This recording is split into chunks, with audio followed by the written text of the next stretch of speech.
500 বছরেরও বেশি পুরনো ইতিহাস আর হাজারো মানুষের অগাধ বিশ্বাস।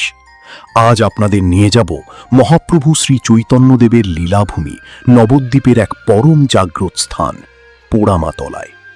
এখানে কোনো পাথরের মন্দির নেই, দেবী অধিষ্ঠান করছেন একটি প্রাচীন বটবৃক্ষের কোটরে।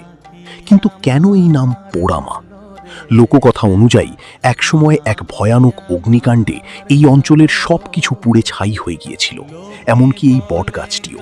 কিন্তু অলৌকিকভাবে দেবীর কোনো ক্ষতি হয়নি। সেই পোড়া গাছ থেকেই আবার নতুন করে প্রাণের সঞ্চার হয়, আর তখন থেকেই মা দয়াময়ী এখানে পোড়ামা নামে পূজিত হন। ভক্তদের বিশ্বাস, এই বটবৃক্ষে মনে প্রাণে সুতো বাঁধলে মা কারো আশা অপূর্ণ রাখেন না। দেবীর এই রূপ যেমন শান্ত, তেমনই জাগ্রত। আপনি যদি নবদ্বীপে আসেন, তবে পোড়ামাতার দর্শন ছাড়া আপনার যাত্রা অসম্পূর্ণ থেকে যাবে। এখানকার শান্ত এবং আধ্যাত্মিক পরিবেশ আপনার মনকে এক অদ্ভুত পজিটিভ শক্তিতে ভরিয়ে দেবে।